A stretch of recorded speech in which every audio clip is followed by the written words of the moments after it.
ವಿ4 ನ್ಯೂಸ್ಗೆ ಸ್ವಾಗತ ಹೇಳ್ತಾ ಇದ್ದಾರೆ. ಕತೆ ಕಾರಣ 18ನೇ ಲೋಕಸಭೆಗೆ ನಡೆದಿರುವಂಥ ಮಹಾ ಚುನಾವಣೆಯಲ್ಲಿ ಆಳುವ BJP ಪಕ್ಷಕ್ಕೆ ಹಿನ್ನಡೆ ಒದಗುವಂಥ ಸಂದರ್ಭವು ಕಂಡುಬಂದಿದ್ದು, ಈ ಬಗೆಗೆ ಈಗಾಗಲೇ ಸಾಕಷ್ಟು ಪರ ವಿರೋಧ ವರದಿಗಳು ಬರ್ತಾ ಇವೆ.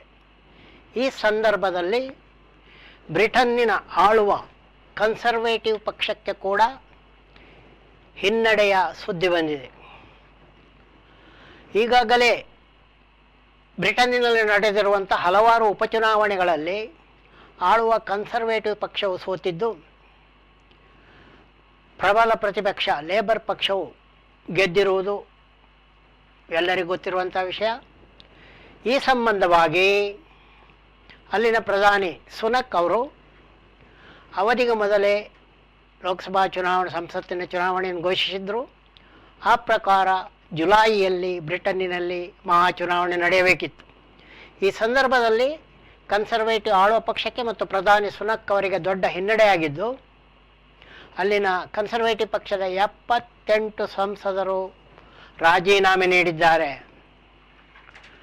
78 ಸಂಸದರು ರಾಜೀನಾಮೆ ನೀಡಿರುವುದಷ್ಟೇ ಅಲ್ಲದೆ ಮುಂದಿನ ಚುನಾವಣೆಯಲ್ಲಿ ಸ್ಪರ್ಧಿಸದಿರಲು ಕೂಡ ತೀರ್ಮಾನಿಸಿರುವ ಹಾಗೆ ತಿಳಿದು ಬಂದಿದೆ. ಹೀಗಾಗಿ ಕನ್ಸರ್ವೇಟಿವ್ ಪಕ್ಷವು ಹೊಸ ಸಂಸದರ ಅಭ್ಯರ್ಥಿಗಳನ್ನು ಹುಡುಕಬೇಕಾದ ಇಕ್ಕಟ್ಟಿಗೆ ಸಿಲುಕಿದ್ದು, ಇನ್ನೇನು ಜುಲೈಯಲ್ಲಿ ಚುನಾವಣೆ ಅಂತೇಳಿದರೆ ಜೂನ್ನಲ್ಲಿ ಎಲ್ಲ ರೀತಿಯ ತಯಾರಿಗಳು ನಡೆಯಬೇಕಾಗ್ತದೆ. ಆ ತಯಾರಿ ನಡೆದ ಬಗ್ಗೆ ಆಳುವ ಕನ್ಸರ್ವೇಟಿವ್ ಪಕ್ಷವು ದೊಡ್ಡ ತೊಂದರೆಗೆ ಸಿಲುಕಿಕೊಂಡಿದ್ದು, ಲೇಬರ್ ಪಕ್ಷವು ಉಪಚುನಾವಣೆಗಳಲ್ಲಿ ಗೆದ್ದ ರೀತಿಯಲ್ಲೇ ಮಹಾ ಚುನಾವಣೆಯಲ್ಲಿ ಕೂಡ ಗೆಲುವನ್ನು ಕಾಣುವಂಥ ಸಾಧ್ಯತೆ ಇದೆ.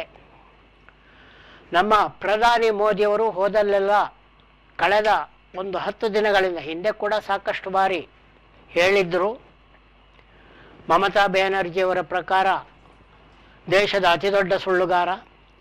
ಆದರೆ ಎಲ್ಲಿಯವರೆಗೆ ಅವರು ಕೆಲವೊಮ್ಮೆ ಯಾವ ರೀತಿ ಮಾತಾಡ್ತಾರೆ ಅಂತ ಹೇಳಿದರೆ, ಕೋಲ್ಕತ್ತಾಕ್ಕೆ ಪ್ರಚಾರಕ್ಕೆ ಹೋದಂಥ ಪ್ರಧಾನಿ ಮೋದಿಯವರು ಅಲ್ಲಿ ಏನು ಹೇಳಿದ್ದಾರೆ ಅಂದರೆ, ನಾನು ಬಾಲಕನಾಗಿದ್ದಾಗ ಕೋಲ್ಕತ್ತಾಕ್ಕೆ ಬಂದಿದ್ದೆ ಮೆಟ್ರೋ ರೈಲು ನೋಡಲು ಅಂತ.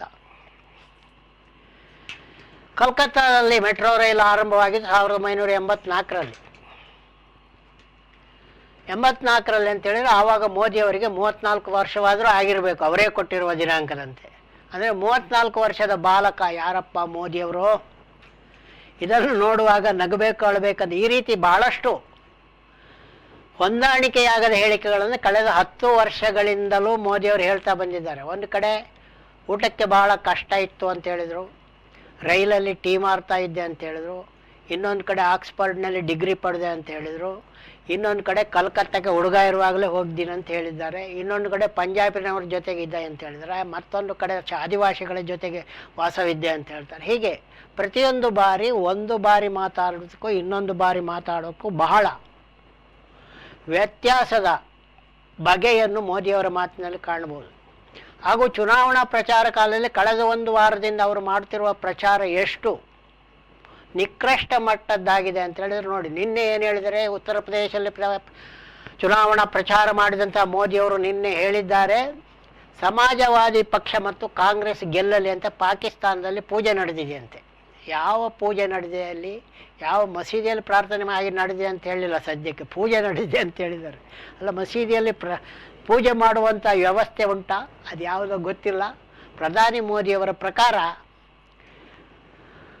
ಭಾರತದಲ್ಲಿ ಸಮಾಜವಾದಿ ಪಕ್ಷ ಮತ್ತು ಕಾಂಗ್ರೆಸ್ ಪಕ್ಷ ಗೆಲ್ಲಲಿ ಎಂದು ಅಮೆರಿಕದ ಪಾಕಿಸ್ತಾನದಲ್ಲಿ ಪೂಜೆ ನಡೆದಿದೆಯಂತೆ. ಹಾಗಾದರೆ ಪ್ರಧಾನಿ ಮೋದಿಯವರು ಗೆಲ್ಲಲಿ ಅಂತ ಯಾವ್ಯಾವ ದೇಶದಲ್ಲಿ ಪೂಜೆ ನಡೆದಿದೆ ಅನ್ನುವಂಥ ಪಟ್ಟಿಯನ್ನು ಅವರು ಕೊಟ್ಟಿಲ್ಲ.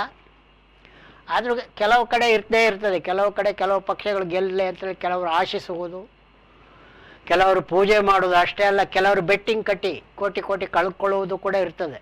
ಅದು ಕೂಡ ಇವಾಗ ನಡೀತಾ ಇರ್ತದೆ. ಯಾರು ಗೆಲ್ತಾರೆ ಅನ್ನೋದ್ರ ಬಗ್ಗೆ ಬೆಟ್ಟಿಂಗ್ ಇವಾಗ ಜಾಲಿಯಲ್ಲಿದ್ದು ಸಾಕಷ್ಟು ತೊಂದರೆಗಳನ್ನು ಅನುಭವಿಸ್ತಾ ಇದ್ದಾರೆ. ಇನ್ನು ಬಿಹಾರದ ಉಪಮುಖ್ಯಮಂತ್ರಿ ಆಗಿದ್ದ RJD ನಾಯಕ ತೇಜಸ್ವಿ ಯಾದವ್ ಅವರು ದೇವರು ಮೋದಿಯವರನ್ನು ಯಾಕಪ್ಪ ಕಳಿಸಿದ ಅಂತ ಹೇಳಿದರೆ, ಅಂಬಾನಿ ಅದಾನಿ ಅವರಿಗೆ ಯಾರೂ ಕೆಲಸ ಮಾಡಲಿಕ್ಕೆ ಜನ ಇಲ್ಲ. ಅಂಬಾನಿ ಅದಾನಿ ಅವರಿಗೆ ಸಹಾಯ ಮಾಡಪ್ಪ ಅಂತ ಮೋದಿಯವರನ್ನು ದೇವರು ಕಳಿಸಿದ್ದಾನೆ ಅನ್ನುವಂಥ ಮಾತನ್ನು ತೇಜಸ್ವಿ ಯಾದವ್ ಅವರು ಹೇಳಿದ್ದಾರೆ. ಈ ನಿಟ್ಟಿನಲ್ಲಿ ನೋಡುವಾಗ ಯಾವುದೇ ರೀತಿಯಲ್ಲಿ ಚುನಾವಣಾ ಪ್ರಚಾರವು ಜನಸಂಪರ್ಕ ಸಭೆಗಳಾಗಿ ನಡೆಯುತ್ತಲಿಲ್ಲ. ಜನಸಂಪರ್ಕ ಸಭೆಗಳಾಗಿ ನಡೆಯುವ ಬದಲು ಒಣ ಸಂಪರ್ಕ ಸಭೆಗಳಾಗಿ ನಡೆಯುತ್ತೆ. ಒಣ ಅಂದರೆ ಒಣ ಮಾತುಗಳು, ಬಣುಗು ಮಾತುಗಳು. ಬಣುಗು ಮಾತುಗಳಿಂದ ಜನರನ್ನು ವ್ಯಂಗ್ಯ ಮಾಡುವ ಮತ್ತು ಜನರ ಸಮಸ್ಯೆಗಳ ಬಗ್ಗೆ ಬಾಯಿಯನ್ನೇ ತೆರೆಯದ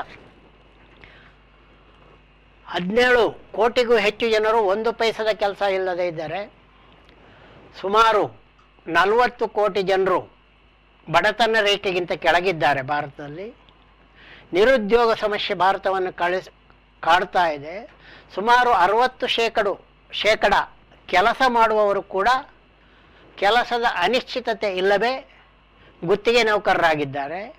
ಈ ಯಾವುದೇ ಸಮಸ್ಯೆಯನ್ನು ಕೂಡ ಮಾತನಾಡದೆ ರಾಜಕಾರಣಿಗಳು ರಾಮ ಬಿದ್ದ ರಾಮ ಎದ್ದ, ಹಿಂದೂ ಬಿದ್ದ ಹಿಂದೂ ಎದ್ದ, ಪಾಕಿಸ್ತಾನ ಪ್ರಾರ್ಥನೆ ಮಾಡ್ತಾ ಇದೆ, ಈ ರೀತಿಯ ಪ್ರಚಾರಗಳಿಂದ ನಡೆಸಿದೆ. ಇದರ ನಡುವೆ ಇನ್ನೂ ಒಂದು ದೊಡ್ಡ ಜೋಕ್ ಏನಪ್ಪ ಅಂತ ಹೇಳಿದರೆ, ಇಷ್ಟೆಲ್ಲ ಧಾರ್ಮಿಕ ಕಾರಣದ ಮೇಲೆ ಪ್ರಚಾರ ನಡೆದಿದ್ದರೂ ಕೂಡ ಗೃಹ ಮಂತ್ರಿ ಅಮಿತ್ ಶಾ ಅವರು ನಿನ್ನೆ ಏನಪ್ಪ ಹೇಳಿದ್ದಾರೆ, ಅಯ್ಯಯ್ಯೋ ನಾವು ಧರ್ಮದ ಹೆಸರನ್ನು ತೆಗೆದೇ ಇಲ್ಲ, ಧರ್ಮದ ಆಧಾರದಲ್ಲಿ ನಾವು ಯಾವುದೇ ರೀತಿಯಲ್ಲಿ ಚುನಾವಣಾ ಪ್ರಚಾರ ಮಾಡಿಲ್ಲ ಅಂತ ಚುನಾವಣಾ ಆಯೋಗಕ್ಕೆ ಕಾಗದ ಬರೆದು ಕೊಟ್ಟಿದ್ದಾರೆ.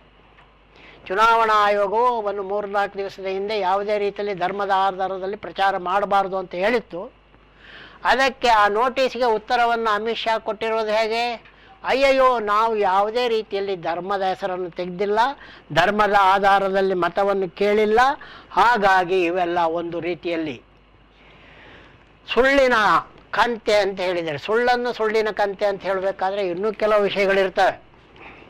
ಇಂಡಿಯಾ ಟುಡೇಯಲ್ಲಿ ಬಂದಿರುವ ವರದಿಯ ಪ್ರಕಾರ ಮೊನ್ನೆ 6ನೇ ಹಂತದ ಮತದಾನದ ವೇಳೆ ಉತ್ತರ ಪ್ರದೇಶ ರಾಯ್ಬರೇಲಿಯಲ್ಲಿ ಮತದಾನ ನಡೆಯಿತು. ರಾಯ್ಬರೇಲಿಯಲ್ಲಿ ಕೂಡ ರಾಹುಲ್ ಗಾಂಧಿ ಸ್ಪರ್ಧಿಸಿದರು. ಆ ರಾಯ್ಬರೇಲಿ ರಾಹುಲ್ ಗಾಂಧಿ ಸ್ಪರ್ಧಿಸಿದಂಥ ವೇಳೆಯಲ್ಲಿ ಅಂದರೆ 6ನೇ ಹಂತದ ಮತದಾನ ವೇಳೆ ಒಂದು ವಿಡಿಯೋ ತುಣುಕು ವೈರಲ್ ಆಗಿತ್ತು. ಸುಮಾರು 4.5 ನಿಮಿಷದ ಆ ವಿಡಿಯೋ ವೈರಲ್ ಆಗಿದ್ದು, ಅದರಲ್ಲಿ ಏನು ಬರೆಯಲಾಗಿತ್ತು ಅಂತ ಹೇಳಿದರೆ, ವಯನಾಡ್ನಲ್ಲಿ ಅಂತ ಯಾಕೆ ವಿಶೇಷವಾಗಿ ಬರೆಯಲಾಗಿದ್ದರು, ವಯನಾಡ್ನಲ್ಲಿ ಕೂಡ ರಾಹುಲ್ ಗಾಂಧಿ ಅವರು ಸ್ಪರ್ಧಿಸಿದರು. ಅಲ್ಲಿ ಮತದಾನ ಮುಗಿದೋಗ್ಬಿಟ್ಟಿದೆ. 2ನೇ ಹಂತದಲ್ಲಿ ಅಲ್ಲಿ ಮತದಾನ ಮುಗಿದಿತ್ತು. ವಯನಾಡ್ನಲ್ಲಿ ಭಾರತದ ರಾಷ್ಟ್ರಧ್ವಜದ ಮೇಲೆ ಕಾರನ್ನು ಓಡಿಸ್ತಾ ಇದ್ದಾರೆ ಅನ್ನುವಂಥ ಕ್ಯಾಪ್ಷನ್ ಮೇಲೆ ಒಂದು ವಿಡಿಯೋ ತುಣುಕನ್ನು ರಾಯ್ಬರೇಲಿಯಲ್ಲಿ ಮತದಾನ ಮಾಡುವ ವೇಳೆ ಉತ್ತರ ಭಾರತದೆಲ್ಲ ವೈರಲ್ ಮಾಡಲಾಗಿತ್ತು. ಅದು ಎಲ್ಲ ಕಡೆ ವೈರಲ್ ಆಗಿದೆ. ಈ ಬಗ್ಗೆ ವಿಶ್ಲೇಷಿಸಿರುವಂಥ ಇಂಡಿಯಾ ಟುಡೇ ಪತ್ರಿಕೆಯು ಈ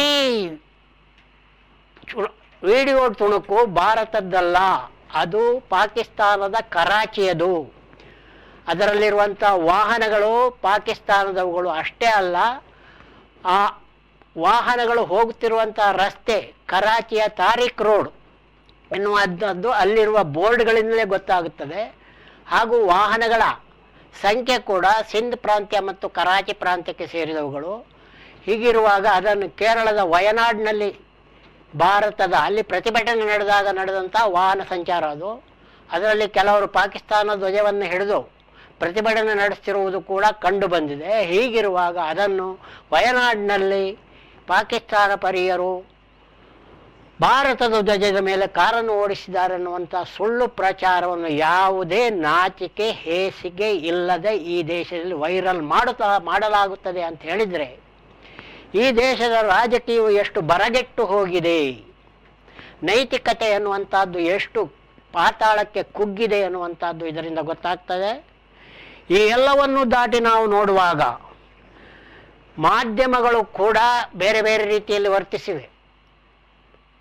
ಮಾಧ್ಯಮಗಳ ಬೇರೆ ಬೇರೆ ಮುಖಗಳನ್ನು ಕೂಡ ಇತ್ತೀಚೆಗೆ ಬಯಲು ಮಾಡಲಾಗ್ತಾ ಇದೆ.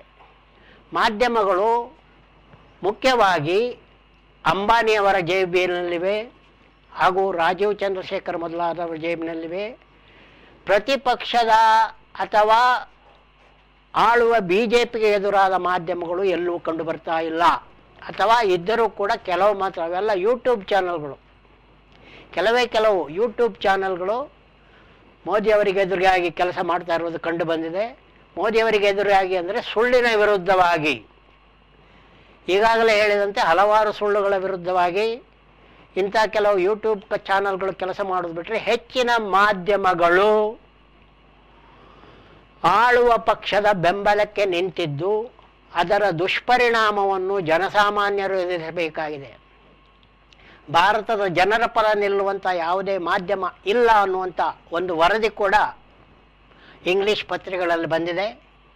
ಇವನ್ನೆಲ್ಲ ಗಮನಿಸುವಾಗ ಜೂನ್ 4ರ ನಂತರ ಭಾರತವು ತೇಲೀತೆ ಮುಳುಗೀತೆ. ಯಾಕಂತೇಳಿದರೆ ರಾಜಕೀಯವಾಗಿ ಒಂದು ಪಕ್ಷ ಗೆದ್ದಾಗ ಆ ಪಕ್ಷವು ಯಾವ ನೀತಿಯನ್ನು ಅನುಸರಿಸುತ್ತದೆ ಅದರ ಮೇಲೆ ಮುಂದಿನ ಕಾರ್ಯಕ್ರಮಗಳು, ನೀತಿ ನಿಯಮಗಳು ಇರುತ್ತೆ. ಆದರೆ ಸಂವಿಧಾನ ಎನ್ನುವಂಥದ್ದು ಒಂದು ಮುಖ್ಯವಾದದ್ದು. ಆ ಸಂವಿಧಾನವನ್ನು ಆಧರಿಸಿ ಯಾರೇ ಗೆದ್ದು ಬರಲಿ, ಅವರ ಆಡಳಿತ ನಡೆಸಿ ಭಾರತವನ್ನು ಬಾಯಿ ಅಭಿವೃದ್ಧಿ ಅಲ್ಲ, ನಿಜವಾದ ಅಭಿವೃದ್ಧಿಯತ್ತ ನಡೆಸಲಿ ಅಂತ ಹೇಳುತ್ತಾ ಕತೆ ಕಾರಣಕ್ಕೆ ಕೊನೆ ಹೇಳ್ತಾ ಇದ್ದೇನೆ.